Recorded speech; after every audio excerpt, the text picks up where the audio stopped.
जी कब हुआ था ये राती घाटी युद्ध? ये विक्रम संवत 1591 में मिक्सर कृष्णा चौथ और अंग्रेजी तारीख 26 अक्टूबर 1534 शनिवार को हुआ। इस युद्ध में मुख्य आमने सामने कौन थे? इस युद्ध में बीकानेर की ओर से राव बीकाजी के पोते और चौथे शासक राव जैत सिंह थे और सामने बादशाह बाबर का बेटा कामरान था। क्या ये युद्ध केवल सत्ता के लिए था या इसका और कोई महत्व था? सत्ता तो मुख्य कारण था ही, परंतु इसके रहस्य था कि कामरान दिल्ली पर शासन करना चाहता था, तो उससे पहले उसको यह सिद्ध और बीकानेर जीतना जरूरी था, इसलिए उसने इस पे आक्रमण किया। कामरान का डेरा उस समय भुजिया बाजार में था, जिसको आजकल हम भुजिया बाजार कहते हैं। बड़ा बाजार एरिया, बड़ा बाजार के अंदर भुजिया बाजार। यहाँ पर आजकल एक बैंक है, यहाँ पर पार्श्वनाथ का मंदिर है, जैन समाज का चिंतामणि पार्श्वनाथ का मंदिर। ये मंदिर उस समय भी था और इसके पास ही उसका डेरा था। तो उसने कहा कि याद कैसे रहेगी, तो इसको तोपों से उड़ा दो। तो इस मंदिर को उन्होंने परिकर को तोपों से उड़ाया। श्रीमाली जी, सबसे पहले आपका बहुत बहुत स्वागत है हमारे पॉडकास्ट में। वो कहते हैं ना, कई बार भगवान का आशीर्वाद होता है कि आपको कुछ विशेष व्यक्ति मिलते हैं। हमें वैसा गर्वित महसूस हो रहा है कि आज हमारे स्टूडियो पे आप पधारे हैं और आपका तहे दिल से बहुत बहुत धन्यवाद। आप जो स्टूडियो देखकर हमारा जी शुरू हो गया। धन्यवाद सर, आपका धन्यवाद। हम चाहेंगे कि आप अपने बारे में कुछ हमारी जनता को बताएं। मारो जन्म बीकानेर स्वतंत्रता सेनानी संभ्रांत परिवार में हुयो और कक्षा 10 तक की पढ़ाई MM स्कूल में साइंस बैच में हुई। और मारो सौभाग्य है कि मारो नाम भी है जो वो जानकी नारायण, तो जानकी दास मिल जावे, जानकी लाल मिल जावे, जानकी प्रसाद मिल जावे, जानकी नाथ मिल जावे, आपने जानकी नारायण नाम नहीं मिलेला। ये कारण हो कि मारो नारायण परिवार है। हर एक परिवार ऐसा कि नारायण लिखे। 10वीं पास में अच्छी प्रकार से करी और गणित और विज्ञान रमाने, पर परिस्थितिवश नौकरी लागना पड़ो और मैं भट्टड़ी स्कूल में पहली अध्यापक बने। 1958 में BTM 10वीं पास हो, फिर B.Ed करी, BSTC करी, MA करी, M.Ed करी और विधि पढ़ी। ये सगला काम पढ़ाई रे सागे सागे करया। ये बात और मने बड़ो सौभाग्य मिलो कि सर्वत्र अच्छी प्रकार से सफलता से हमारा पढ़ाव पूरा होया। मारे जीवन रामायण ने राष्ट्रीय स्वयंसेवक संग्रह में प्रारंभिक स्वयंसेवक बाल्यकाल से और इन वास्ते राष्ट्रीय स्वयंसेवक संग्रह जीवन पर्यंत बहुत ही मने आशीर्वाद भी मिलो और मैं मेरे लिए काम करो। तो 1963 में राजस्थान शिक्षक संघ की स्थापना हुई सितंबर 1963 में। तो संघ मैंने बीरबान डलियो। पहले अपने अठे ढूंढाड़ मेवाड़ यहाँ भाड़ोती राजस्थान हुआ और फिर बाद मैंने राजस्थान राज्य कर्मचारी संघ में संस्थापक रहो। फिर मारो चयन हो गया RPSC सो और सौभाग्य सो राजस्थान में पहलो स्थान प्राप्त हो। तो फिर बाद में जो राजस्थान शिक्षा सेवा परिषद है मेरे संस्थापक रहो। ये बात यहाँ तीनों कार्यक्रम मैंने 3 बार कर्मचारी आंदोलन में जेल गयो, 1 बार आपातकाल में जेल गयो और भारत जीवन रे मैंने प्रभु कृपा से एक सबसे बड़ो जो अवसर आयो वो हो 1966 में गौ रक्षा आंदोलन। तो बीरबाई ने स्वामी सोमेश्वरानंद जी प्रधान, मैं मेरे सागे संयोजक हो, वो महा गजब जन आंदोलन हो। और बीरबाई ने मैं पूरे बीकानेर और गंगानगर जिले में मैंने गांव-गांव में घूमिया और भी आंदोलन से हमारे जीवन रूपांतरण हुयो। फिर बाद संग्रह जितना भी अभियान हुआ बे लोक अभियान माने जो डॉक्टर हेडगेवार शताब्दी समारोह समिति है आदि आदि सब माने मैंने शुभ अवसर संघ की तरफ से मिलो। ये बात मैं सार्वजनिक जीवन में सक्रिय हुई। जी बहुत बहुत धन्यवाद। आपका परिचय सुन के लग रहा है कि हम तो बहुत बहुत पीछे रह गए और आपकी उपलब्धियां और आपने जो बताया वो हमारे लिए तो मतलब हमें बहुत गर्व महसूस हो रहा है कि आज आप हमारे स्टूडियो पे आए हैं। तो आप सदा सहता है। तो अपन चालू करेंगे। हम जानना चाहेंगे कि आपकी इतिहास में ये रुचि कब से आपको लगा कि इतिहास में रुचि बनी आपकी? मैं वास्तव में राजनीति शास्त्र का विद्यार्थी हूँ। पॉलिटिकल साइंस और पॉलिटिकल साइंस में मेरे को सौभाग्य से राजस्थान विश्वविद्यालय में भी पढ़ने का अवसर मिला और हमारे गुरु थे डॉक्टर तोड़ाराम जी अग्रवाल रामपुरिया कॉलेज में। तो उनकी कृपा से मेरे को नेहरू शारदा पीठ जो रामपुरा कॉलेज में चलती थी, उसमें पॉलिटिकल साइंस में अच्छा था, तो वहाँ पर मेरे को लेक्चरर का अवसर मिला और मैं वहाँ पर 4-5 साल लेक्चरर रहा। परंतु 1985 में यहाँ पर एक बहुत बड़ा अभियान चला, सरस्वती नदी की शोध, और उसके अंदर पद्मश्री विष्णु श्रीधर वाकड़कर और देश के चुने हुए 40 वैज्ञानिक विभिन्न विधाओं के, भूगर्भ के, भौतिक शास्त्र के, वो सब साथ में थे और वो सरस्वती की शोध के लिए निकले थे। उन्होंने यात्रा शुरू की थी प्रभास पाटन से। किधर पड़ता है? सोमनाथ। अच्छा, सोमनाथ से द्वारका के पास। द्वारिका के पास। और इसको उत्सर्पिणी यात्रा कहते हैं, यानी पूछ की ओर से सिर की ओर यात्रा। समझ गए। यह यात्रा वहाँ पर अपने हिमालय में शिवालिक पर्वत पर जाकर के पूरी हुई। तो उस यात्रा का मेरे को बीकानेर का संयोजक बनाया गया और उसमें मुझे हनुमानगढ़ से लेकर जैसलमेर तक उनके साथ रहने का अवसर मिला। यह मेरे जीवन का बहुत ही स्वर्णिम पल था और इसलिए मेरी वहाँ से इतिहास में रुचि हुई। बाद में संघ की ओर से अखिल भारतीय इतिहास संकलन योजना एक दिल्ली में स्थापित की गई 1973 में। उसका उद्देश्य यह था कि भारत का इतिहास जो है भारतीय ने नहीं, विदेशियों ने लिखा है और वो सत्य इतिहास नहीं है, तो इसलिए इसको उजागर करना चाहिए। उसी के अंतर्गत सरस्वती यात्रा निकली थी।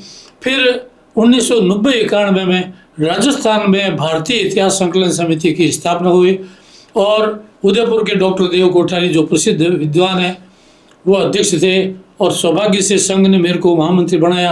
हालांकि मैं क्यों भाई, मैं तो इतिहास और आदमी को नहीं, राजनीति रो, पर संघ में गए जिको काम बढ़ा दे नहीं मेरे माने यहाँ पाने लाग जाओ। यह यात्रा 1990-91 में शुरू हुई।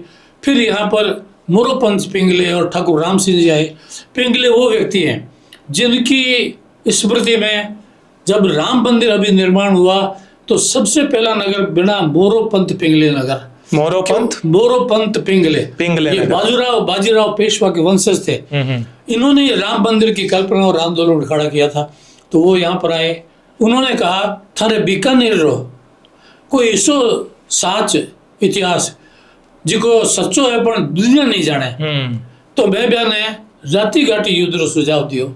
और 1992 री बात है। तो राती घाटी युद्ध रो सुझाव दियो और देव कोठारी भी मैं सहमत हो गया और 1992 से वहाँ पर राती घाटी युद्ध री शोध प्रारंभ करी। बिरे बाद मैंने वो तो इन्होंने डूबते ही चले गया और 1993 में मोरोपंत जी लक्ष्मीनाथ जी मंदिर में मैंने सम्मान करियो और फिर यात्रा आगे बढ़ती चली गई। आपको क्या प्रेरणा मिली कि आप राती घाटी युद्ध के ऊपर ऐसा, मतलब आप उसके ऊपर पढ़ो, उसके शोध करो और उसकी सच्चाई बांट लो? आपको क्या प्रेरणा क्या मिली आपको? आपका प्रश्न बहुत ही कीमती है।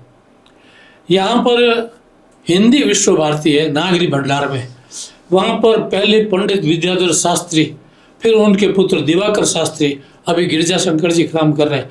तो दिवाकर जी शास्त्री ने एक गोष्ठी बुलाई, वो राती घाटी युद्ध पर गोष्ठी थी और उस गोष्ठी में लेफ्टिनेंट जनरल चिमन सिंह जी मुख्य अतिथि थे। वो उस समय सेवानिवृत्त होकर आए ही थे। तो दिवाकर जी ने कहा कि मैं जैसी रो भक्ता में क्यों कि जैसी 108 सेनापति ले और कामरा ने हरा दियो। खूब भाषण हुए, विद्वान लोग थे, अक्षय चंद्र शर्मा थे जो अपने संस्कृति संसद कलकत्ता के। तो बाद में एक सैनिक को सुनने का अवसर मिला तो हंस कर के चिमन सिंह जी बोलिया, भाईडा थारे जीतो तो मैं तो पढ़ियोड़ो को नहीं, पर एक बात मैं सैनिक रहने तो जानू कि मुगल फौज ने 108 लोगों से हरानो असंभव है, थाने मुगल फौज की कल्पना नहीं है। ये चीज़ मैंने एकदम हृदय में आंदोलित कर दियो कि तो अपने खोज करनी चाहिए। ये प्रेरणा सो मेरे बाद माने अठे राती घाटी पर पहले भी लोगों ने काम करियो है। ये प्रेरणा सो मैं बठे राती घाटी युद्ध सुझाव दियो। बहुत बढ़िया, बहुत जो आपने समझाया, जिस तरह से हमारे रेगुलर व्यूअर्स है उनको शायद ये उनके मन में भी आएगा कि ऐसा कुछ हुआ था जो शायद हिस्ट्री में इतना कॉमन नहीं है या हमारी किताबों में हमें शायद नहीं पढ़ाया गया। हालांकि सुनने में आया कि अभी वाले पाठ्यक्रम में इसके बारे में कुछ, शायद वो आपकी मेहनत का फल है कि अभी वाले पाठ्यक्रम में उनको इस सब्जेक्ट को भी डाला गया है।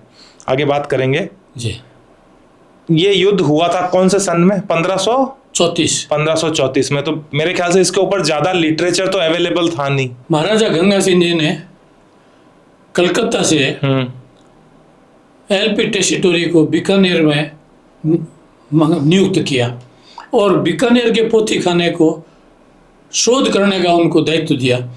वहाँ पर टेसिटोरी को बिठू सूजा की लिखी हुई छंद राव जैसी मिली। ये डिंगल भाषा की थी। कौन सी भाषा? डिंगल। डिंगल भाषा, जो राजस्थानी का मूल स्वरूप है। ओके। और काफी कठिन है। डिंगल का अर्थ ही होता है भाटे जैसी कठोर। अच्छा।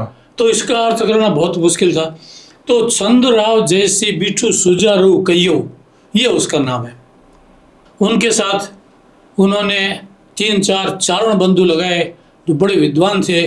उन्होंने शोध किया और 1915 में एलपी टेसिटोरी ने इसको उजागर किया और कलकत्ता से इसमें अपना लेख छपाया। इसके साथ ही सारे विश्व के विद्वानों में यह विषय व्याप्त हो गया, परंतु लोक जीवन अनजान रहा। उस बीरे पछे इरमाथे काफ़ी काम हुयो। आपने त्रिमूर्ति प्रसिद्ध है। त्रिमूर्ति 3 विद्वान हुए हमारा, जिके में से एक ठाकुर राम सिंह जी, जिके आपने गंगा सिंह जी रसाड़ा, एक नरोत्तम दास जी स्वामी बयान आप जाना डूंगरी कॉलेज में प्रोफेसर आ, और तीसरा सूर्यकिरण जी पारीख। राजस्थान की त्रिमूर्ति कहलावे। इरमाथे शोध करने, अनुवाद करने की कोशिश करियो, परंतु 1937 में सूर्यकिरण जी पारीख, डॉक्टर सूर्यकिरण जी निधन हो गया। बीर बाद में तीनों खिन्न हो गया और काम अधूरो रह गया। बीर बाद में इरमाथे भारतीय विद्या मंदिर शोध प्रतिष्ठान काम करियो और भी काफ़ी लोगों ने काम करियो, पर सबसे महत्वपूर्ण काम करियो राजवी अमर सिंह जी। जैतसिरा वंशज है। बिया युद्ध किताब रो अंग्रेजी और हिंदी अनुवाद दोनों भाषाओं में अनुवाद भाष्य करियो। इन माने भाई आप जीवन लगा दियो। मैं जब 1992 में मोरोपंत जी रो सम्मान करियो तो अमर सिंह जी रो बटे भाषण कराया तो मोरोपंत जी चमत्कृत हो गया। वह बाद में बोलिया कि विद्वान रे घरे चालना है।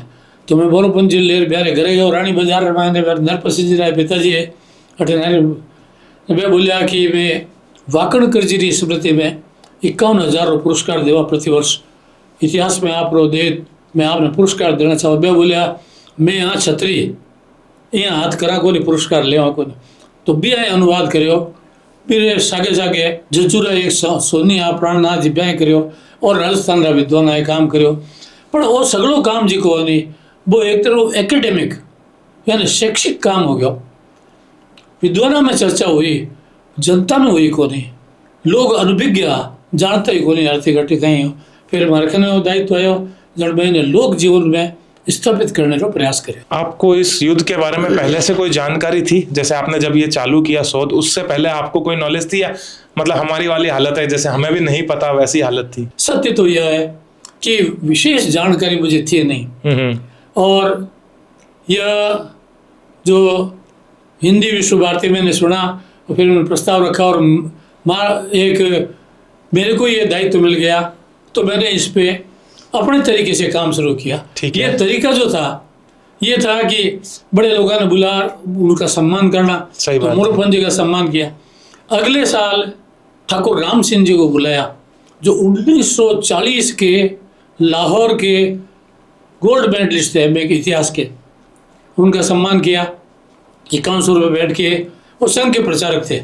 मैं स्टेशन छोड़ने गया दूसरे दिन, बोले जानकी नारायण। मैं क्यों? हाँ सर। इन्हें कह देख भाईड़ा गप्पा तो दुनिया में लागे पर बीकानेर जैसी कठी खोल सुने। ये बात तो सही है कहीं ना कहीं। इसी कहीं गप हो गया राती घाटी। अरे घटी नाम ही गोरे तू कई पागल हुए लेर क्यों फिरे। तो मेरे मन में आया कि हमारा रुपया पाछा दे दो। मैं बोला तो संग कर ले। फिर प्रेम से बुलाया, बोले देखो ऐसे सम्मान करने से नाम हो जाएगा पर दुनिया नहीं मानेगी। ये तब मानेगी जब शोध करेंगे। तो उन्होंने मेरे को शोध का तरीका बताया और अखिल भारतीय इतिहास संकलन योजना के मार्गदर्शन में 1995 तक मैं शोध करता रहा। कितनी किताबें एकत्र की, कितनी सामग्री एकत्र की, कितने विद्वानों से मिला, जीवन इसी को डूब गया मैं। 1995 में काम इतना बढ़ गया कि ठाकुर राम सिंह जी ने कहा अब तुम अपनी एक बीकानेर में अलग संस्था बनाओ। क्योंकि काम तो फिर राती घाटी समिति बनाई और उसके पहले अध्यक्ष थे मोहन सिंह जी बीका, फिर महाराज पुष्पेंद्र सिंह जी, अभी वर्तमान नरेंद्र सिंह बीका हैं। तो इस तरह से एक समिति पूरी अच्छे प्रकार काम कर रही है और इसमें शोध में बहुत अच्छी प्रगति है। हम अपने दर्शकों को बताना चाहेंगे आज का जो हमारा ये एपिसोड है, ये विशेष हम जो है राती घाटी युद्ध के ऊपर कर रहे हैं, जो कि एक युद्ध है जो बीकानेर एरिया में, बीकानेर संभाग में हुआ था सन 1534 में, जिसके बारे में जानकारी काफ़ी सालों तक उपलब्ध नहीं थी। और जैसा कि शेमाली जी ने बताया, इसके बारे में जो जन लोग में जो ये जानकारी आई थी वो सन 1995 के बाद आनी शुरू हुई थी। तो हमारा आज का एपिसोड जो है वो डेडिकेटेड है राती घाटी के ऊपर।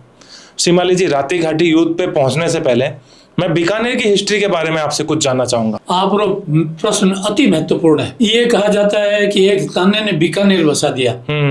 राव जोधा जी के दरबार में काका कांधल से राव कुंवर बीका बात कर रहे थे, तो जोधा जी बोले, काका भतीजा कि नयो राज बना सो। तो उन्होंने कहा कि आपके आशीर्वाद से कुछ भी असंभव नहीं है। यह था आग में घी डालने वाला प्रश्न। ये एक चिन्हगारी थी जिसने विस्फोट किया। वास्तव में क्या था, राव जोधा जो थे अपने दूसरे बेटे सातल को राजा बनाना चाहते थे और बीका बड़ा बेटा था, तो गृह युद्ध हो सकता था। उस समय उत्तरी भारत में दो बड़ी राजपूत शक्तियां थी, पहला महाराणा कुंभा और दूसरा राव जोधा, जिसको युग वृषभ कहा जाता था। वृषभ अर्थात महान शक्तिशाली। वह गृह युद्ध को बचाना चाहते थे। इसलिए एक दिन उन्होंने बीका को एकांत में बुलाकर कहा, बेटा तू तो बड्डो है और बलवान है, तू तो नयो राज बना सके, भाई ने राज दे दे। बीका ने उसी दिन पिता के चिंतातुर मुख को देखा और तय कर लिया कि मैं राज्य का परित्याग करूं। सुखद स्थिति ये बनी कि बीका जी के मामा नपाजी सांखला, जो कि जांगल देश के अधिपति थे, जिनकी राजधानी जांगलू थी, जो अभी प्रसिद्ध देशनोक से 20 किलोमीटर पर स्थित है, वो वहाँ जोधपुर आए हुए थे। क्यों आए हुए थे? क्योंकि पूरे जांगल देश में बलोचों का और यवनों का इतना उत्पात मचा हुआ था कि वो विरोध करने में समर्थ नहीं थे, तो सहायता के लिए आए हुए थे। और उन्होंने कहा कि मरासा के बीके ने भेज दो, मैं इन्हें राज दिला देसूँ। इस प्रकार वहाँ से विक्रम संवत 1522 विजयादशमी के दिन राव बीका जी जोधपुर को अंतिम प्रणाम करके बीकानेर के लिए रवाना हुए। उस समय बीकानेर की स्थिति क्या थी? जो उसी दिन शाम को वे देशनोक पहुंचे, माँ करणी का आशीर्वाद लिया। करणी माता जी ने कहा कि थारो राज थारे बाप सु सवायो से। करणी माता इस पूरे क्षेत्र की महान अधिष्ठात्री माता थी। बिल्कुल। जोधपुर के मेहरानगढ़ के दुर्ग की नींव उन्होंने रखी थी। पुगड़ का जो शेखा था भाटी, वह उनको बहन कहता था, जोधा जी भुआ कहती थी, और पूरे क्षेत्र में उनका प्रभाव था। तो फिर उन्होंने वहाँ कुछ दिन रहे। फिर नापाजी सांखला ने जांगलू में ले जाकर उनको अपना पूरा राज्य समर्पित कर दिया, जिसमें 84 ठिकाने थे। बीका जी ने इनकी सुंदर व्यवस्था की, कृषि आदि, और वहाँ पर बीकेश्वर महादेव की स्थापना की। माँ करणी के वो बेटा आगे बढ़, और वो अपने पुरखों के द्वारा स्थापित गांव चांडासराय है, जिसको आजकल गजनेर कहते हैं, बहुत सुंदर अभ्यारण्य और तालाब। बिल्कुल। परंतु वो रुके नहीं, वहाँ से वो कोडम देसर आए और कोडम देसर को उन्होंने अपनी राजधानी बनाने का निश्चय किया और कोडम देसर के अंदर दुर्ग बनाना शुरू किया। कोडम देसर जो है भाटियों का क्षेत्र है, इसलिए भाटियों ने कहा कि यहाँ दुर्ग मत बनाओ। तो जैसलमेर के रावल केहर, उन्होंने पुगड़ के राव शेखा को कहा कि इसको रोको। शेखा ने कहा, करणी जी के कहने से बीका ने मेरे को मुल्तान की जेल से छुड़ाया और मेरी बेटी रंग कुंवरी के ये पति हैं, इसलिए मैं कुछ बोल नहीं सकता। तब केहर ने अपने 80 साल के सबसे छोटे बेटे कलिकर्ण को भेजा सेना देकर। कोडम देसर में युद्ध हुआ, दोनों ओर से काफ़ी लोग मारे गए, कलिकर्ण मारा गया। परंतु बीका जी ने सोचा, एक उनकी दूरदृष्टि थी कि आपस में शत्रुता नहीं होनी चाहिए, उन्होंने छोड़ दिया और बीकानेर की स्थापना के लिए स्थान ढूंढना प्रारंभ किया। उस समय की स्थिति आपने पूछी, बड़ा महत्वपूर्ण प्रश्न है। इस जांगल देश में जांगल देश जो है वो आप समझ लीजिए कि सिंधु नदी से उत्तर में अपना जो आज का पूरा बीकानेर है, यहाँ से लेकर के और पुष्कर के इधर तक ये जांगल देश है। जंगल देश कहीं ना कहीं अपन को जंगल से रिलेट कर रहे थे, जंगल जंगल प्रदेश। यहाँ पर था विशाल। और ये इसका नाम ये इसको अपने महाभारत काल में काम्यक वन कहा गया है। क्या कहा गया था? काम्यक वन, काम्यक वन, ओके। जहाँ पर द्रौपदी का और गंधर्वों ने अपहरण करने का प्रयास किया, जहाँ पर द्रौपदी का जयद्रथ ने अपहरण करने का प्रयास, ये बहुत सरसब्ज क्षेत्र था, हरा भरा क्षेत्र था। तो इस क्षेत्र में उस समय में 7 राजपूत राजवंश राज्य कर रहे थे, खींची, खरल, बागोड़, बोहिल, चौहान आदि। एक था उनमें 6 तो राजपूत थे, 7 में जोइया थे, जो सिंहाणकोट जिसको बड़ोपल कहते हैं, वहाँ के शासन थे। राव बीकाजी ने 7 को अपने तलवार के बल पर परास्त किया। यहाँ एक बहुत ही सोचने की बात है कि बीकाजी जब निकले जोधपुर से तो उनके साथ केवल 100 घुड़सवार थे और 500 पैदल थे, बाकी कुछ मित्र थे। हमने स्पार्टा 300 स्पार्टन्स, बहुत पिक्चर प्रसिद्ध हुई। बिल्कुल बिल्कुल। तो 300 लोगों ने हजारों लोगों को रोका था। बिल्कुल। बीकाजी ने केवल 100 लोगों के साथ इस विशाल राज्य की स्थापना की। पर बीकानेर बहुत श्रेय मिलियो को नहीं, क्योंकि आपा भी ने वो स्थान दे सके। उन्होंने 7 को परास्त किया तलवार के बल से, किंतु 7 को उनके राज्य वापस लौटाए और अटूट मैत्री स्थापित किए। उसी प्रकार 7 जाट गणराज्य थे, गोदारा, सहारण, कसवा और अपने ये इस प्रकार के। तो उन 7 के जो प्रमुख थे, सबसे बड़े थे वो महाराज पांडु गोदारा कहलाते थे, शेख सर के। उनसे बीकाजी की मैत्री थी। तो पांडु गोदारा बड़े दानी थे, उस समय बीकाजी से मित्रता, तो उनकी आयु 84 वर्ष थी। तो पांडु का जो एक और भाट था, वो फिरते रहते हैं भाट का, तो वो राजगढ़ के पास भाड़ंग चला गया। वहाँ पूला सारण बड़ा तेजस्वी, उसके यश की कथा कही। उसने उसको बहुत सारा धन दिया, पर जब वह महल में गया तो उसकी पत्नी मलकी ने कहा, चौधरी इतो दान देना हो के लोग पांडु ने भूल जाता, बिना आएगी रीश। 3-4 तजीड़ा ताजड़ा बने कोड़े पत्नी को मार दिए। वह शेख सर आ गई और उसने फिर पूला सारण ने बाकी 6 गणराज्यों को इकट्ठा करके शेख सर पर हमला किया। जाटू नरसिंह जाटू के नेतृत्व में बीकाजी ने पांडु की सहायता की और नरसिंह जाटू का वध कर दिया। बाकी 7 को इकट्ठा करके बोले कि आपस में मत लड़ो, झगड़े जड़ बल की है, इसको बीच में खड़ा किया। जिधर ये जाना चाहे उधर जाए। उसने कहा मैं तो अब पांडु के यहाँ रखेल रहूंगी, सती साध्वी जीवन जीऊंगी। उसके लिए उन्होंने मलकीसर गांव बसाया, जो अपने स्टेशन भी है मलकीसर, और वहाँ पर वो रही। अब 7 गणराज्यों ने उनका समर्थन किया। एक दिन में यह गोष्ठी सिद्धमुख में हुई, जो गंगानगर में है। एक दिन में बीकाजी 3000 नगर और गांवों के अधिपति बन गए। इसके बाद उन्होंने बीकानेर में यह जो वर्तमान हमारा लक्ष्मीनाथ जी मंदिर है, यहाँ पर अपने राजधानी की स्थापना की, दुर्ग की स्थापना की। और इसकी स्थापना में सबसे पहले पांडु गोदारा ने उनको तिलक किया, फिर 7 राजवंश क्षत्रिय, 7 जाट गणराज्य और सब संभ्रांत लोग उपस्थित हुए।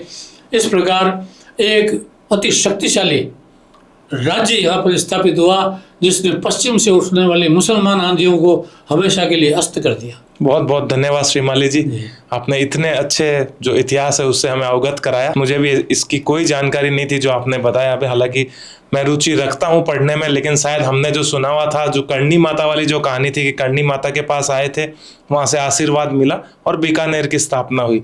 जनरल मेरे ख्याल से लोगों में यही है कि यहाँ से स्थापना हुई थी, लेकिन आपने जो डिटेल में बताया कैसे जाटों को साथ लेके, राजपूतों को साथ लेके, सभी को साथ लेके उन्होंने जो स्थापना की, वो जान के। इसमें मैं थोड़ा सा और जोड़ूंगा, बताएं कि जब कोडमदेसर थे बीकाजी, तो उनकी छावनी, जिसको आजकल हम कावनी गांव कहते हैं, कावनी गांव, हाँ, वहां पर उनकी उभरती हुई शक्ति से मुल्तान मुसलमानों का बहुत बड़ा केंद्र 712 ईस्वी से था। उन्होंने मुल्तान के नवाब ने अपने 2 सेनापति भेजे, पता लगा हो। वो वहां पर आए, उपहार लिया, भोजन के लिए बैठे और बीकाजी ने उनको अपने पास बिठाया। इतने में भोजन शुरू होने वाला था। खिचड़ा परोसा, अपने यहाँ खिचड़ा और घी। बिल्कुल। तो दो भैंसे भयानक युद्ध करते हुए आए, इतने भीषण कि दोनों सेनापति भय से खड़े हो गए।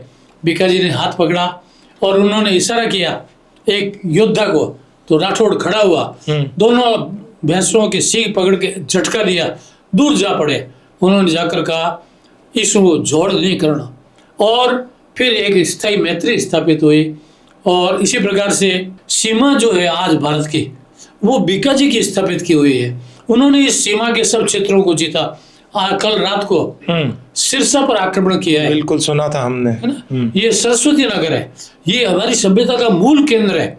सिरसा में मुसलमानों का शासन था, उन्होंने सिरसा को जीता और वापस वहां शासन दिया। सिंध में मूमन वाहन, मरोठ आदि सारे देरावर, इन सबको बीकाजी ने जीता और वहाँ के जो राजपूत शासक थे उनको वापस सौंपा। यहाँ पर भी नहीं रुके वो, वहाँ से उन्होंने आगे बढ़ करके हिसार में जो दिल्ली सुल्तान बहलोल लोदी का सबसे बड़ा योद्धा सेनापति था सारंग खां, उसको सम्मुख युद्ध में 2 टुकड़े करके गिरा दिया। वहाँ से बीकाजी आगे गए और बहलोल लोदी के दिल्ली के दरवाजे पर भाले से प्रहार किया।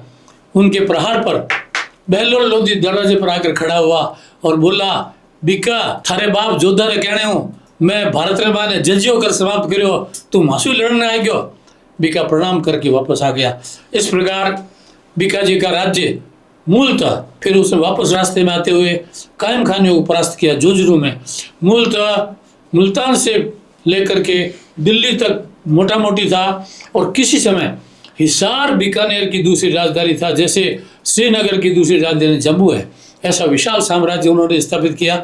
सबसे बड़ी बात ये थी कि पश्चिम से 712 ईस्वी से भीषण आक्रमण हो रहे थे, हमेशा के लिए अस्त कर दिया। फिर कभी नहीं हुआ, एक बार हुआ राती घाटी में, भी यहाँ पर जीते। लगता है दोबारा कल रात को हुआ है। शिवाली जी, मैं आपसे कुछ एक लाइन के शब्द वाले क्वेश्चंस पूछूंगा राती घाटी युद्ध के बारे में, उसके बाद अपन पूरा इस युद्ध के बारे में डिटेल में बात करेंगे, ताकि हमारे पब्लिक को एक आइडिया लग जाए ये हम किस युद्ध की बात कर रहे हैं और ये कब हुआ था। जी, कब हुआ था ये राती घाटी युद्ध?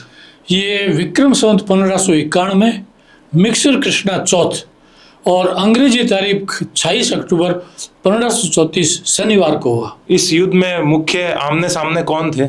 इस युद्ध में बीकानेर की ओर से राव बीकाजी के पोते और चौथे शासक राव जैतसिंह थे, और सामने बादशाह बाबर का बेटा कामरान था। क्या ये युद्ध केवल सत्ता के लिए था या इसका और कोई महत्व था? सत्ता तो मुख्य कारण था ही, परंतु इसके रहस्य था कि कामरान दिल्ली पर शासन करना चाहता था, तो उससे पहले उसको यह सिद्ध और बीकानेर जीतना जरूरी था, इसलिए उसने इस पे आक्रमण किया।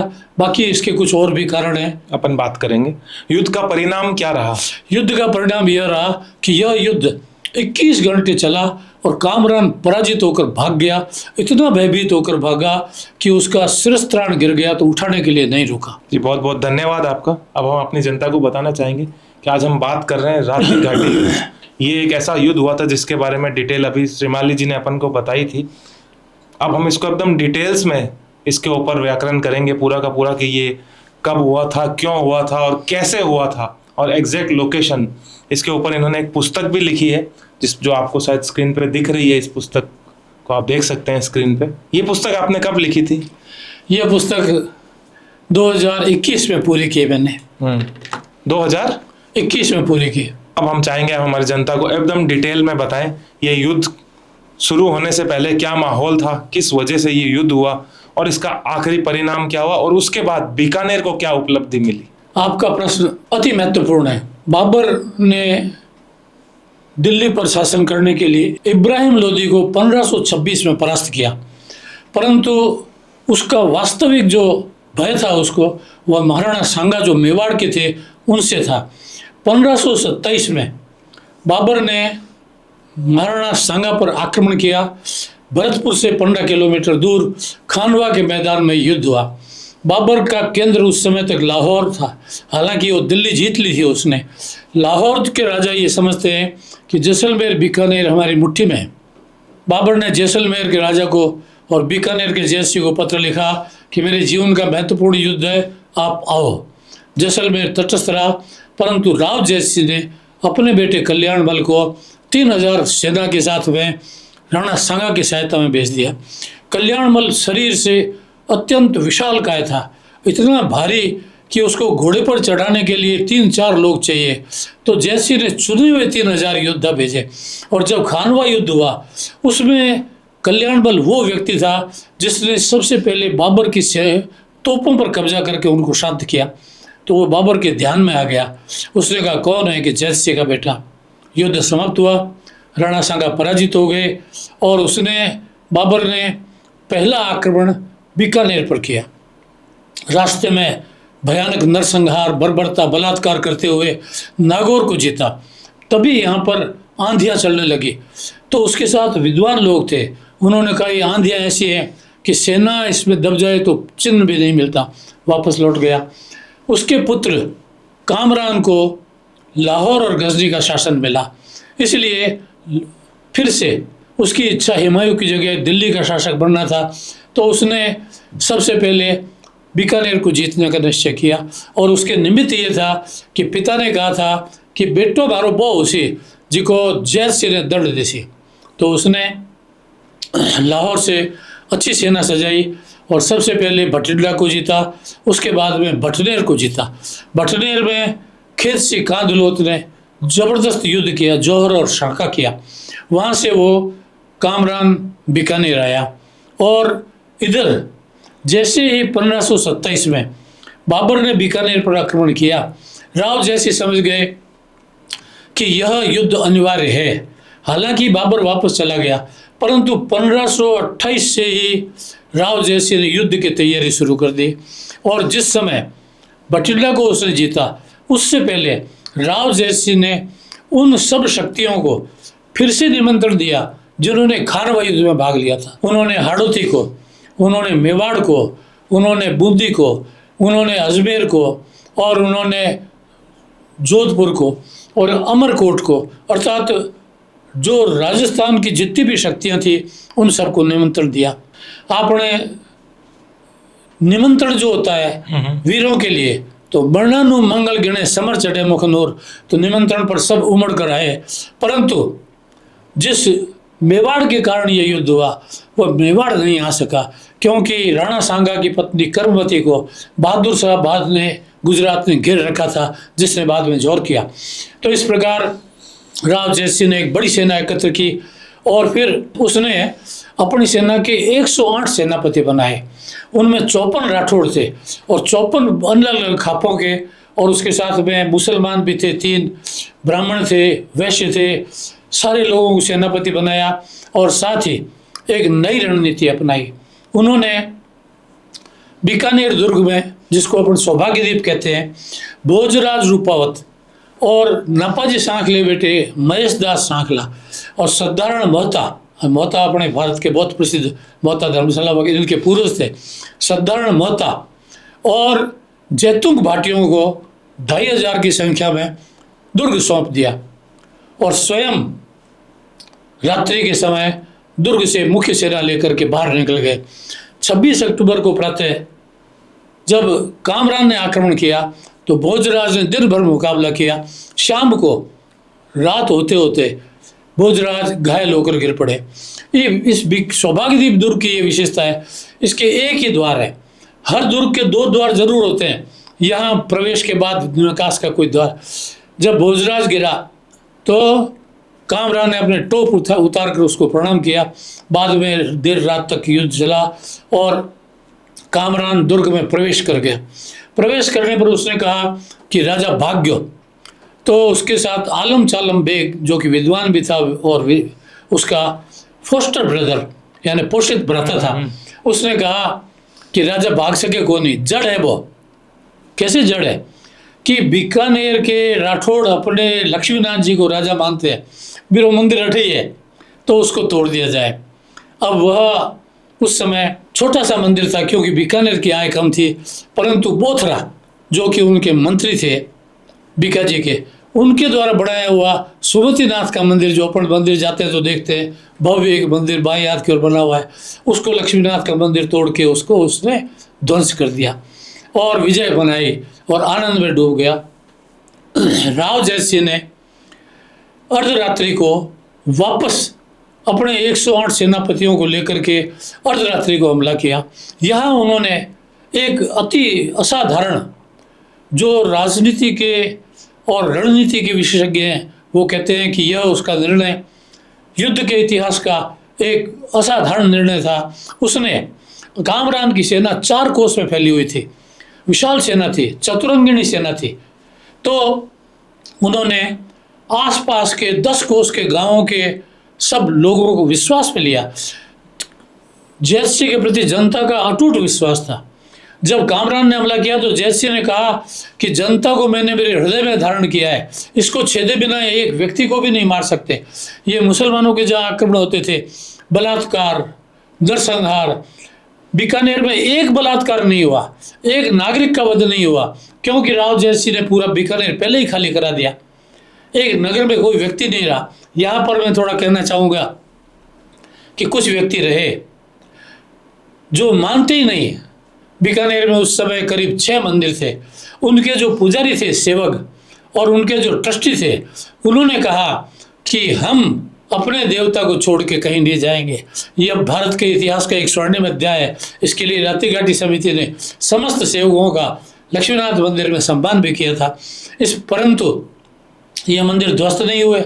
इसका क्या कारण था कि आप बड़नायक मंदिर को देखो तो लगता है हवेली है।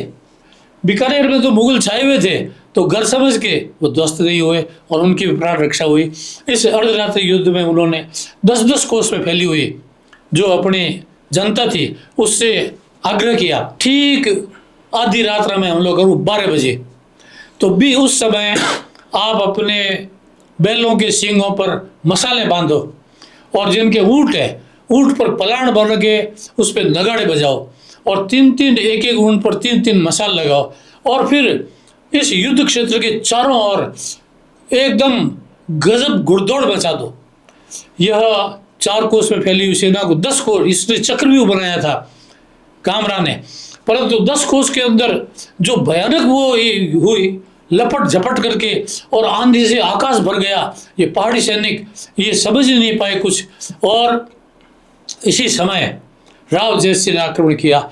यद्यपि उसके 100 गुलबंधारी, रेशमी गुलबंधारी अमीर थे कामरान के, जो उस पर अपने प्राण न्यौछावर करते थे, और कामरान ने अपने 72 सेनापति बनाए थे, वो उस पर प्राण न्यौछावर करते थे। उन्होंने फिर भी युद्ध किया और युद्ध ये रात को 3 बजे तक चला। इस प्रकार राती घाटी युद्ध एकमात्र युद्ध है जो लगभग 21 घंटे चला। हमारा खानवा युद्ध शाम रात तक चला, क्योंकि वहाँ लोग सौगंध खाकर गए थे कि हम मरते हुए वापस जीवित नहीं आएंगे। पृथ्वीराज का युद्ध शाम को 5 बजे तक खत्म हो गया। दक्षिण भारत में विजयनगर साम्राज्य का महान युद्ध था, हम्पी साम्राज्य नष्ट हुआ, वो शाम होते होते खत्म हो गया। हल्दी घाटी युद्ध सूरज ढलने से पहले खत्म हो गया। यह युद्ध 21 घंटे चला और फिर स्थिति ऐसी हो गई कि राव जैतसी स्वयं बादशाह के शिविर पर पहुंच गया। उस समय जब कामरान ने बाहर निकल के देखा तो उसका एक भी अंगरक्षक जीवित नहीं था। जैतसी ने अनेक प्रकार की रणनीतियां बनाई। उसमें एक ये था कि जयमल मेड़सिया, जो बाद में चित्तौड़ के महानायक थे, तो जयमल की मूर्ति अकबर ने आगरा के किले में लगाई थी, जयमल और पत्ता की। ये जयमल जो थे, इनको उन्होंने एक नया काम दिया। वह काम था राह भेदी जैतमाल। हे जयमल, तू राह भेद, रास्ता बना मेरे लिए, इस सेना में घुसें कैसे। तो उसके साथ चुने हुए राव जैतसी के 13 में से 8 बेटे इस युद्ध में सम्मिलित थे। वो किशोर नौजवानों की फौज थी। उन्होंने सूची व्यू बनाकर इस युद्ध में प्रवेश किया और वो सीधे उसके छाती पर जा पहुंचे। फिर भी भयानक युद्ध हुआ, दोनों ओर के काफ़ी लोग शहीद हुए और अंत में ये भयानक युद्ध हुआ जिसकी आप कल्पना नहीं कर सकते। इस तरह का युद्ध हुआ। अंत में उसके सेनापतियों ने कहा कि आपको अब बीकानेर छोड़ देना चाहिए। तब कामरान ने कहा, यहाँ मेरी याद रहनी चाहिए, ये स्मृति होनी चाहिए कि बीकानेर में कामरान आया था। कामरान का डेरा उस समय भुजिया बाजार में था, जिसको आजकल हम भुजिया बाजार कहते हैं। बड़ा बाजार एरिया, बड़ा बाजार के अंदर भुजिया बाजार। यहाँ पर आजकल एक बैंक है। यहाँ पर पार्श्वनाथ का मंदिर है, जैन समाज का, चिंतामणि पार्श्वनाथ का मंदिर। ये मंदिर उस समय भी था और इसके पास ही उसका डेरा था। तो उसने कहा कि याद कैसे रहेगी, तो इसको तोपों से उड़ा दो। तो इस मंदिर को उन्होंने परिकर को तोपों से उड़ाया। और हमारे पास जो शिलालेख का एकमात्र प्रमाण है वो चिंतामणि जैन जो पार्श्वनाथ जैन मंदिर है, 1900 विक्रम संवत 1990 में 91 में यह मंदिर ध्वस्त हुआ। और एक वर्ष में जो मंत्री नगराज बोथरा था, उसकी पत्नी ठियूल थी, उसने यज्ञ में बैठ करके इसका पुनर्निर्माण कराया। इसका विशाल शिलालेख मंदिर पर आज भी लगा हुआ है, यह हमारा प्रमाण है। बाकी साहित्यिक प्रमाण की दृष्टि से चारण समाज ने अगणित साहित्य की रचना की, और उसमें शौर्य और उसके साथ इतिहास और उसके साथ में हमारे तथ्यात्मक पथ, इस प्रकार यह युद्ध लड़ा गया और विजय हुई। और इस विजय का परिणाम यह हुआ कि उसके बाद भारत की पश्चिमी सीमा से जैन सिंह ने लौह और रक्त से जो सीमा खींची, उससे आज तक कोई आक्रमण नहीं हुआ और यह सीमा अभेद्य हो गई। अभी जो आपने बताया, जो व्याख्यान किया, मैं कहीं ना कहीं उससे रिलेट कर पा रहा था और मेरे दिमाग में वैसे सीन चल रहे थे, ये क्या हुआ होगा। और फिर आपने जब बताया लक्ष्मीनाथ जी मंदिर के बारे में, कैसे सेवक समाज है उन्होंने उसकी रक्षा करी, जिनको सम्मानित किया, तो मुझे गर्व सा महसूस हुआ, क्योंकि मैं खुद उसी जाति से बिलोंग करता हूँ और मैं खुद लक्ष्मीनाथ जी का पुजारी हूँ। वहाँ पे हमारी भी बारी आती है। वो अब मॉडर्न लाइफ इस तरह की हो गई है। धन्यवाद। धन्यवाद। काफी मतलब ये सुन के ऐसा गर्वित महसूस। कुछ और मेरे सवाल है कि ये युद्ध की एग्जैक्ट लोकेशन आपके हिसाब से आज के बीकानेर में, मॉडर्न बीकानेर में क्या रही होगी? युद्ध का मुख्य केंद्र था सौभाग्यदीप दुर्ग, जिसको आज हम लक्ष्मीनाथ मंदिर के नाम से जानते हैं। राव बीकाजी ने कोडमदेसर के बाद अपने मामा और लोगों से कहा कि दुर्ग के लिए जगह तलाश करो।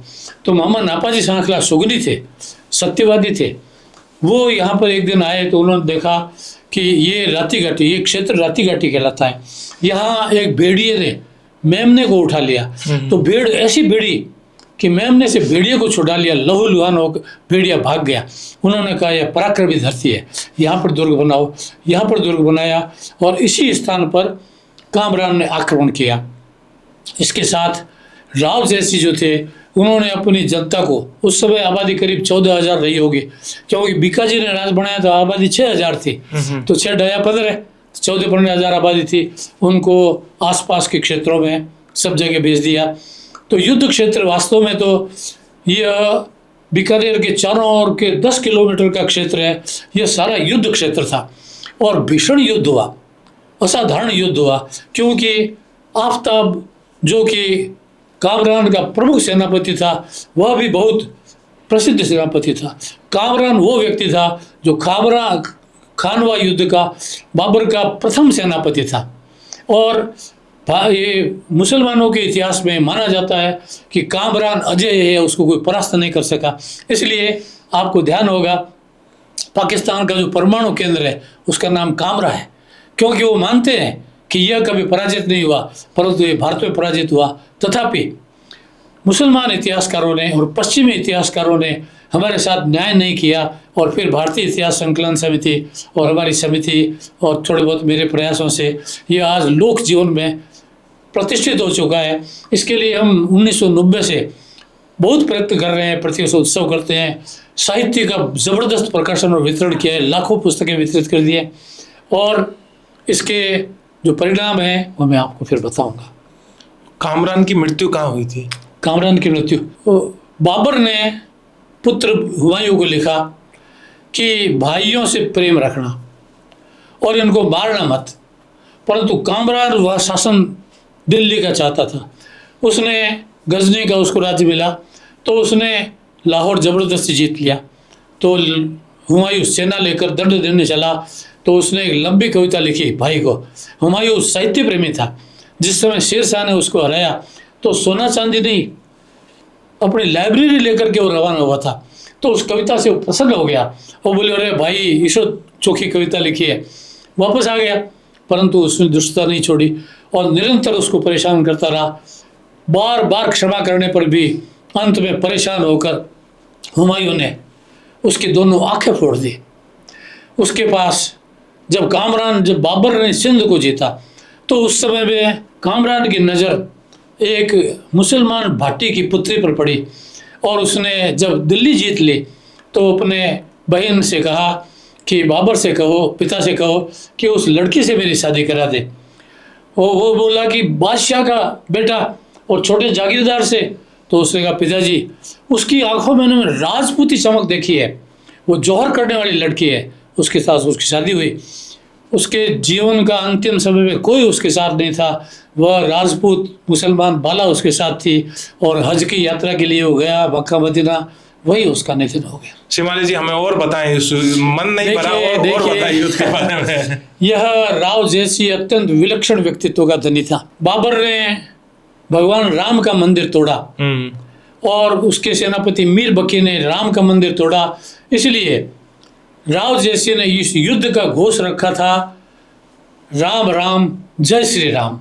हर हर महादेव ने, दुर्गा माता ने, राम राम जय श्री राम। अभी आपने देखा कि कल कसूर पर भारतीय सेना ने आक्रमण किया, तो कसूर जो है वो उसने पुकारा जय श्री राम।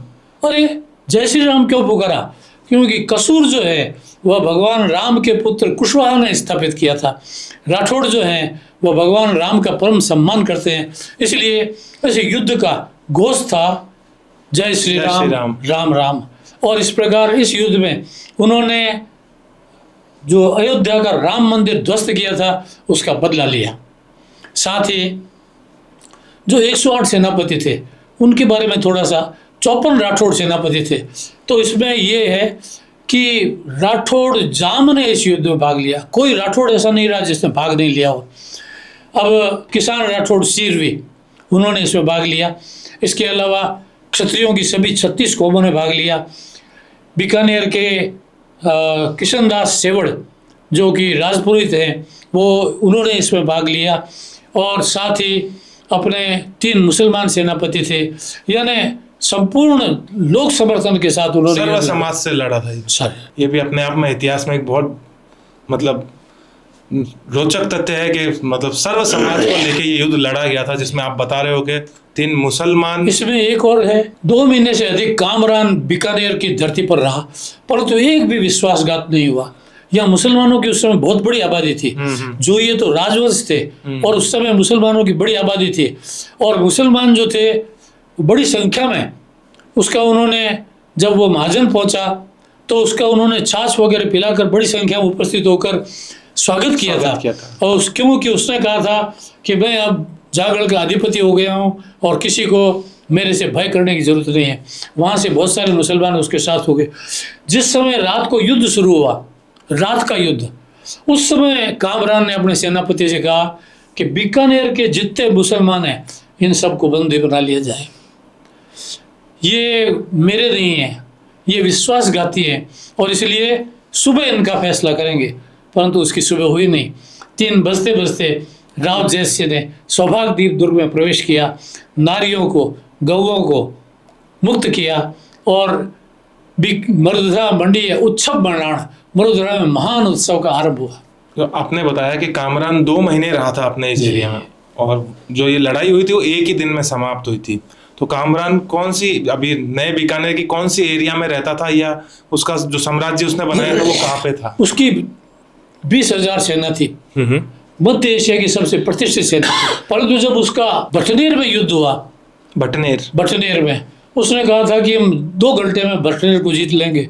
उसको 3 दिन लगे और उसने अनुभव किया कि मुझे कुछ और आवश्यकता है, तो उसने पहाड़ी 4,000 भालाधारी हबशी सैनिक बुलाए। इस प्रकार 24,000 की सेना थी। उसके प्रयाण में बहुत समय लगता है। वह अपने हनुमानगढ़ से महाजन आदि क्षेत्रों में होते हुए बीकानेर आया। स्थान स्थान पर भोजन आदि की, ऊँटों की पखालों पर पानी सेना में वितरित किया जाता था, भोजन वितरित किया जाता था। तो उसकी गति बहुत धीमी थी। इस गति धीमे का लाभ राव जैस्य ने उठाया और सारे भारत से योद्धा सैनिकों को एकत्र किया। पहले सेनापति भेजे, फिर एकत्र किया। इस प्रकार, परंतु जाते समय उसने दूसरा रास्ता लिया। जाते समय वह अपने रीढ़ी, जिसको आजकल श्री डूंगरगढ़ कहते हैं, ये पुराना नाम रीढ़ी है, ये ऋषि का अपभ्रंश है।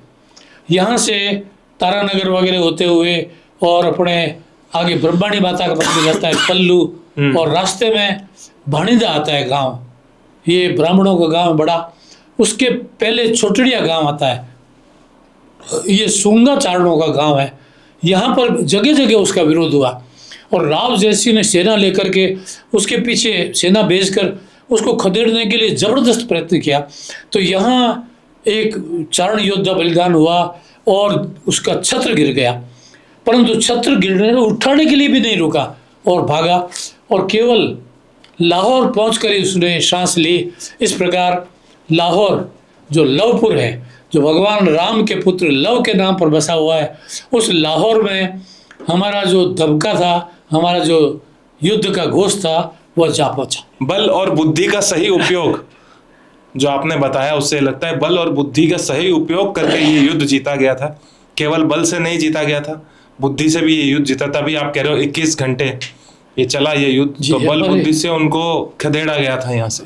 राजपूत इतिहास के, भारत के वर्तमान के महान ज्ञाता डॉक्टर राजेंद्र सिंह कुशवाहा, जो भारतीय विदेश सेवा के अधिकारी थे, मॉरिशस में भारत के राजदूत थे और बाद में भारतीय सुरक्षा बल के महानिदेशक थे दिल्ली के, वो राजपूत इतिहास के महान ज्ञाता हैं।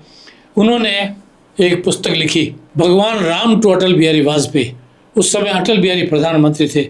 उसमें हल्दी घाटी का वर्णन 1 पेज में, तालीकोटा युद्ध जो दक्षिण भारत में हुआ उसका 1-1.5 पेज में, खानवा का वर्णन और तराइन का वर्णन, परंतु राती घाटी युद्ध का वर्णन उन्होंने 12 पेज में किया है। उन्होंने कहा कि ये इतिहास के छुपा हुआ तथ्य है और इसमें उन्होंने जो रणनीति अपनाई और जो दूरदर्शिता दिखाई वह अत्यंत प्रभावशाली है। उसके परिणाम स्वरूप राणा व प्रताप ने छापामार युद्ध प्रणाली ऊपर और उसी समय राव चंद्रसेन ने छापामार युद्ध प्रणाली अपनाई और छत्रपति शिवाजी ने इसी मार्ग का अनुसरण किया। और यह जो उन्होंने अपने रात्रि में प्रकाश का प्रयोग किया, उसका एक उदाहरण आकर देखिए, मैं बात आपको बताता हूँ। 1962 के युद्ध में सिक्किम के अंदर एक मोर्चे पर 3 ही सैनिक थे, 2 शहीद हो गए, 1 बचा। तब तक शाम हो गई और शस्त्र भी नहीं थे उसके पास में। उनके सामने मरे हुए चीनी सैनिक पड़े हुए थे। वहाँ पर 2 लड़कियाँ थी उस गांव की। उन लड़कियों ने अपने जो भेड़ थी, उसको याक कहते हैं, याक, हाँ, या उनके गले में लालटेन बांधी और 100-200 भेड़ों को चारों ओर फैला दिया और फिर वो शस्त्र उनके उठा के लाए और अपने इस सैनिक को दे दिया। उसने 300 चीनी सैनिकों का संहार कर दिया। यह था रात्रि में प्रकाश का सदुपयोग का प्रमाण। आज वहाँ पर जब चीनी सैनिकों ने देखा एक लड़की पकड़ी गई तो पता लग गया, तो उन्होंने आकर के और उस सैनिक का मस्तक काटा। मस्तक काट कर अपने सेनापति को भेंट किया तो सेनापति ने कहा, अरे यह सम्मान करने योग्य है। उन्होंने मस्तक वापस भेजा और साथ ही चीनी सेनापति ने एक दूसरा अपने ओर से तांबे का बनाकर मस्तक भेजा। और आज भी उस प्रतिदिन वहाँ पर भारत सरकार ने मंदिर बनाया है और दोनों बहनों के नाम से 2 पहाड़ों के नामकरण है और वहाँ पर प्रतिवर्ष उसके बलिदान दिवस पर चीनी और भारतीय सैनिक वहाँ आकर के अपना मस्तक झुकाते हैं। तो यह राजेंद्र सिंह कुशवाहा ने लिखा कि उसने भारत को जो छल कपट के विरुद्ध जैसे को तैसा सठे सठम समाचरित की नीति का मंत्र देने वाला प्रथम पुरुष राव जयसिंह था। काफ़ी सुंदर इतिहास रहा है अपना। मेरे ख्याल से हमें अपने जो पाठ्यक्रम है या जो करिकुलम है उसमें ये सब चीज़ों को, मतलब सरकार को ऐसा कदम उठाना चाहिए कि ये चीज़ पाठ्यक्रम में आया जाए। क्योंकि देखिए आज हमारे पॉडकास्ट के माध्यम से बताता हूँ आपको पाठ्यक्रम का। 1992 से हमने काम शुरू किया और साहित्य का बहुत वितरण किया। 2012 में राजस्थान माध्यमिक शिक्षा बोर्ड के कक्षा 9 के पाठ्यक्रम में राती घाटी युद्ध आ गया। उसमें 2 ही लाइन आई कि राव जयसिंह ने कामरान को पराजित करके भागने पर विवश कर दिया, इतना सही। इसके संयोजक थे कोटा के एक प्रिंसिपल। तो मैंने उनको फ़ोन किया कि भाई आपने ये विषय रखा, ये मेरे लिए बहुत खुशी की बात है, तो आपको ये कैसे यहाँ कोटा में बैठे? उन्होंने कहा कि मैं इतिहास का विद्यार्थी हूँ। कोटा का एक योद्धा नर्मद पुत्र भांडा मुगलों से लड़ते हुए शहीद हुए। पर कौन से युद्ध में? वो खानवा में नहीं हुआ, वो चित्तौड़ में नहीं हुआ, खातौली में नहीं हुआ, जिसमें अलाउद्दीन को पराजित कर दिया था राणा सांगा ने, और जिस युद्ध में सांगा की एक आंख और एक टांग कट गई थी, वहाँ नहीं हुआ। हुआ कहाँ? इसका इतिहास पता नहीं। आपकी जो पुस्तक छोटी सी आई है, उस पुस्तक से पता लगा कि भांडा बीकानेर में शहीद हुआ, इसलिए मैंने इसको तो 2012 में ही आया। फिर 2017 में कक्षा 10 में थोड़ा विस्तार से एक पेज पे पाठ्यक्रम आया। और फिर आपके लिए, सारे भारत के लिए खुशी की बात है कि 2022 में संघ लोक सेवा आयोग की परीक्षा में जो IAS, IPS, IPS चुने जाते हैं, उस परीक्षा में जो प्रश्नोत्तर हुए मौखिक, उसमें रातिघाटी युद्ध पर प्रश्न पूछा गया। और 2024 में राजस्थान में अभी RAS की परीक्षा हुई, जिसमें RAS, RPS चुने जाते हैं, उसमें 112 नंबर पर रातिघाटी युद्ध पर विस्तार से प्रश्न आया। इसके साथ ही सारे परीक्षाओं में प्रश्न आने शुरू हो गए, बच्चों को इसकी खूब जानकारी हो गई, आम जनता को भी खूब इसके विषय में धीरे धीरे जानकारी हो रही है और प्रयत्न कर रहे हैं। कहीं ना कहीं हम इसका श्रेय आपको ही देंगे। जैसे हमें भी जब भी पता चला आपके बारे में, जो हमें पता चला, तो हमने तुरंत उसी दिन जी ये हम सोचा था कि हमारे पॉडकास्ट पे आपको बुलाएंगे और आपके माध्यम से जनता को बताएंगे कि ऐसा एक महान युद्ध हुआ था बीकानेर के अंदर, और जिसको एक बहुत ही बल बुद्धि के प्रयोग से जीता गया था। तो हमें बहुत बहुत मतलब यूँ कह सकते हैं कि बहुत गर्वित महसूस हो रहा है ये कि हम अपने पॉडकास्ट के माध्यम से ही अपनी जनता को बता रहे हैं। मैं 18 बार जी सर हो गया, पहले भी यही कहा मैंने। श्रीमाली जी, आप इस विषय पे काम कर रहे हो, पुस्तक लिख रहे हो, आपके आगामी आपके कोई प्लान या कुछ जल्द आने वाला कोई कार्यक्रम के बारे में बताएं हमें। सबसे पहला मेरा है कि राव जयसी पर एक विस्तार से वो ग्रंथ लिखा जाए। राव जयसी मरुनायक थे, हमारे यहाँ मरुनायक किसको कहते हैं? भगवान श्री कृष्ण को मरुनायक कहते हैं। वे मरुनायक बीकानेर मंदिर है, वे मरुनायक थे और राष्ट्र नायक थे। वो राष्ट्रीय दृष्टि से युद्ध लड़ा उन्होंने, केवल बीकानेर के लिए नहीं लड़ा। तो मेरा पहला प्रयत्न ये है कि इस पर, इस महान व्यक्तित्व को जो अभी भी और अंधेरे में ही है, इसको प्रकाशित करने के लिए, और मैं शोधपूर्ण तथ्यों के साथ में एक ग्रंथ लिखूं। दूसरा मेरा प्रयास यह है कि बच्चों में, आम लोगों में, विशेषकर बच्चों में इतिहास की जानकारी नहीं है, बहुत ही कम जानकारी है। हमारे बीकानेर में जय जंगल बादशाह हुए करण सिंह, खुद औरंगजेब ने उनको जय जंगल बादशाह बोलकर सम्मान दिया था, परंतु हम लोगों को ध्यान ही नहीं है। बीकानेर भुजिया बहुत प्रसिद्ध है बीकानेर के, तो इसको इतना महीन विशेष भुजिया कौन सा? तो डूंगर शाही भुजिया। तो इस प्रकार यहाँ की जो एक एक बात में जो विशेषता है, उसको सबको समेट करके, और फिर हमारा जो बालकों को इतिहास का बोध कम है, तो इतिहास का बोध देने के लिए छोटी छोटी कहानियाँ, छोटे गीत, छोटी अपने नाट्य आदि की रचना करके इनको अधिक से अधिक आगे बढ़ाएं। वैसे मेरा मूल जो अनुराग है वह लोक संस्कृति से, और लोक संस्कृति को समावेश करके ये सब काम करने के लिए मेरा इस धरती को प्रणाम है। इस धरती का मुझ पर ऋण है, हम सब पर बीकानेर की धरती का ऋण है, और उसको चुकाने के लिए राव जयसी को, रातिघाटी युद्ध को अधिक से अधिक प्रसारित करने के लिए मैं निवेदन करता हूँ। हम भी अपनी जनता से बताना चाहेंगे कि AI का युग है। AI में हम देख रहे हैं कि लोग कुछ भी कहानी जैसी थी वैसी बना के AI से प्रस्तुत करें। मैं चाहूँगा अगर हमारी जनता में कोई AI आर्टिस्ट है तो वो रातिघाटी युद्ध के बारे में पढ़ें, और हो सकता है तो AI से उसका एक वीडियो बनाएं और हम तक पहुँचाएं, ताकि हम उसको फैला सकते हैं। और हम श्रीमाली जी को भी बताएं कि आप से प्रेरणा लेके हमने भी कुछ किया है। तो मैं चाहूँगा अगर हमारी ऑडियंस में कोई AI पे ये काम कर सकता है तो हमसे ज़रूर कॉन्टेक्ट करें। श्रीमाली जी, आप क्या सोचते हैं कि आज की युवाएं या आज के जो बच्चे हैं उनको कैसे प्रेरित कर सकते हैं इतिहास को जानने के लिए, या इतिहास में उनकी रुचि कैसे बढ़ा सकते हैं? देखिए, बच्चों में इसको जानकारी देने के लिए हमने विद्यार्थियों की प्रतियोगिताएं कराई। एक एक प्रतियोगिता में 5-5 हज़ार विद्यार्थियों ने भाग लिया, उनको पुरस्कार दिए, उनको प्रोत्साहित दिया।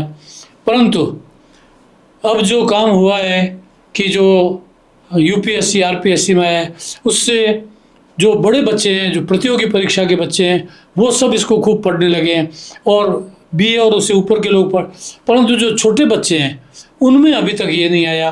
तो उसके लिए प्राथमिक कक्षा के पाठ्यक्रम में इसको स्थान मिलना चाहिए और रोचक कहानी के रूप में मिलना बिल्कुल, चाहिए, मैं भी क्योंकि यही जो चाहता हूँ। कहानी शैली होती है वो बच्चों के हृदय में घर कर जाती है। तो रोचक कहानी के रूप में, छोटी छोटी कविताओं के रूप में, इस पर बीकानेर के जैसे राजेंद्र स्वर्णकार है प्रसिद्ध कवि, उन्होंने बहुत सुंदर रचना बनाई है, कविता बनाई है, और भी कवियों ने खूब कविताएं बनाई हैं। तो वो कविताएं बच्चों को तक पहुंचाई जाए, इससे बालकों के अंदर रुचि जगेगी। इतिहास के बारे में उनको अपने परिवार के इतिहास से, मोहल्ले के इतिहास से, हमारा तो हर एक इतिहास का प्रतिपल गौरवपूर्ण है। इस क्षेत्र के प्रत्येक इतिहास का, जैसे महाजन ले हम, तो जयसिंह से बड़े भाई थे राजा रतन सिंह। तो जिस प्रकार चूडा ने अपने छोटे भाई के लिए राज्य छोड़ा, रतन सिंह ने जयसिंह के लिए राज्य छोड़ दिया, तो उसको हम उजागर करें। यहाँ पर ये परंपरा, बीकानेर छोटे भाई के छातल के लिए राज्य छोड़ा। तो इस प्रकार से इतिहास के ये जो गौरवपूर्ण, ये परिवार को भी समृद्ध करते हैं। ये बालकों में पाठ्यक्रम के माध्यम से, फिर गीतों के माध्यम से, छोटे नाटकों के माध्यम से प्रसारित करने के लिए हम प्रयत्न कर रहे हैं। श्रीमाली जी, आपने बहुत ऐतिहासिक एक किताब लिखी, उपन्यास लिखी। मेरा एक पर्सनल सा सवाल है, इसको लिखने में आपको कितना समय लगा? मैंने 2007 में इस पुस्तक को लिखना शुरू किया। मतलब नींव तब रखी थी आपने इसकी? 2007 2007 में। पहले मैंने 108 जो सेनापति थे उन पर एक छोटी छोटी किताबें तैयार की, जैसे कि ये है, 108 सेनापतियों पर तैयार की। मैं इस पर सबके लिए एक एक पुस्तक छपाना चाहता था। मैंने इसमें 8-10 किताबें छपाई भी। फिर ये इस उपन्यास का विचार आया, तो इसी में मैं सब 108 को समाहित कर लूँ, इसलिए फिर मैंने किताबें छपाना बंद किया 2007 में। परंतु भुवनेश्वर में अखिल भारतीय इतिहास संकलन योजना का अधिवेशन हुआ, और वहाँ पर हमारे जो केंद्र के अधिकारी थे उन्होंने मुझसे कहा कि आप पहले सरस्वती नदी पर जो हमने शोध की है उस पर 7 बड़े ग्रंथ डॉक्टर एस कल्याण रमन ने, जो कि दक्षिण भारत के वर्ल्ड बैंक के दक्षिण एशिया के प्रधान थे, उन्होंने लिखे हैं। उन 7 बड़े ग्रंथों का 150 पेज में हिंदी में अनुवाद चाहिए। तो मेरा मन नहीं था, क्यों मेरा मन इसकी उपन्यास में लगा हुआ था, तो मैंने नहीं किया। पहले 2-3 बार भी उन्होंने कह दिया, फिर भी नहीं किया। अब मेरा क्या है कि अपने जब शादी होती है तो 7 वचन होते हैं, उनमें एक वचन होता है कि पत्नी कहती है कि चोखे काम में जाओ तो मैं सागे ले जाऊँ। तो मैं तो जोड़ा रखता हूँ छोटा सा, और हमेशा तो मैं जोड़ो खा के डालते ही वो कि मैं चोखे काम में तो मैं ही चालूँ, तो हमेशा साथ रहती है, वो साथ ही रहती है। तब उन्होंने देखा कि ये मैं, तो उन्होंने मेरी पत्नी से कहा, जब रवाना होने लगे तो उन्होंने मेरी पत्नी से कहा कि इनसे ये काम कराना है। अब तो जानो कि बेलारे पड़ जाओ तो फिर होम मिनिस्टर में चिट्ठी दे दी मैं तो फिर मैंने वो उपन्यास लिखना बंद किया, ये उपन्यास। और सरस्वती की जो 150 पेज की एक पुस्तक तैयार की, उसको कर्नाटक की येदुरप्पा सरकार ने 80 लाख रुपए का अनुदान देकर के भारत की 15 भाषाओं में प्रकाशित किया, और वह पुस्तक मैं आपको भेंट करूंगा। बहुत बहुत धन्यवाद आप। यह सारे भारत में सभी 15 भाषाओं में प्रकाशित हुई, और सारे भारत में निःशुल्क इसका वितरण हुआ है। इसके बाद में फिर मैं 2017 से वापस इस पुस्तक को, इस बीच एक और जरा रोचक घटना घटी। बीकानेर में जब मोरोपंजी पिंगले का अपन ने सम्मान किया, तो राजमाता जी ने, क्योंकि राज परिवार जानता था कि पेशवा क्या होते हैं, बाजीराव पेशवा पिक्चर आने से पहले लोगों को पेशवा का महत्व पता नहीं था। वे चितपावन ब्राह्मण थे, तो उन्होंने राज से एक बैंड भेजा, अपना बैंड भेजा। उसकी धुन थी जांगड़ मंगल देश मान्य बालो लागे जी। तो मोरोपंत जी को पसंद आई, तो उन्होंने मेरे से कहा कि इसका रिकॉर्ड करा के मेरे को भेजना। अब मैं तो मास्टर, हाँ, मैंने कोई ध्यान नहीं दिया। 1 बार मिले, 2 बार मिले, भेजा ही नहीं मैंने।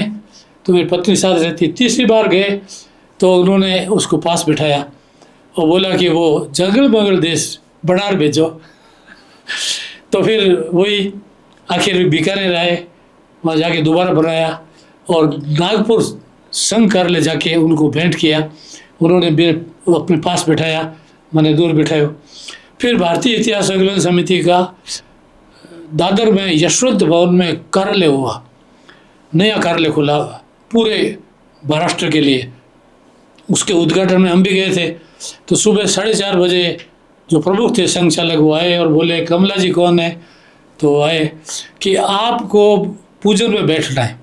तो फिर उनको बैठा तो फिर पति को बिठाना ही पड़ता है। तो इस प्रकार से बड़े लोगों का क्या होता है कि छोटी बात का इतना महत्व देते हैं। आज यशवंत भवन का कार्यालय पूरे दक्षिण भारत के लिए बड़ा महत्वपूर्ण है और उसका हमारे हाथ से उन्होंने यज्ञ और लोकार्पण कराया।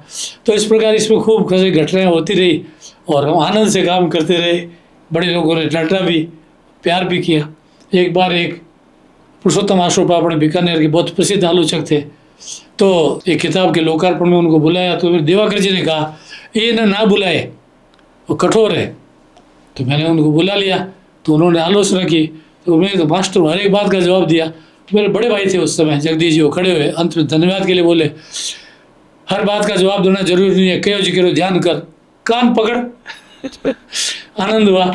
तो फिर बाधा की बात आपने कही। हाँ, तो किसी तरह का आपको विरोध का सामना करना पड़ा था? विरोध तो नहीं, परंतु विरोध तो जैसे कुछ विशेष नहीं, परंतु कोई बाधा ऐसी? हाँ, बाधा की बात ये हुई कि मैंने इस पर एक किताब लिखी, रत्ती घाटी युद्ध, और उसकी भूमिका लिखाने के लिए मैं हमारे जो भारत के रोज भास्कर में जिनका लेख हमेशा आता है, उनके प्रोफेसर साहब, उनके घर गया बीकानेर के। तो उन्होंने कहा कि ये जो है दशरथ शर्मा ने इसको नहीं लिखा है। दशरथ शर्मा ने राजस्थान थ्रू एजेस लिखी है, बीकानेर की थी, दिवाकर की चर्चा थी। दशरथ शर्मा ने इसका लेख इस पर इसलिए हम इसको प्रमाणित नहीं मानते।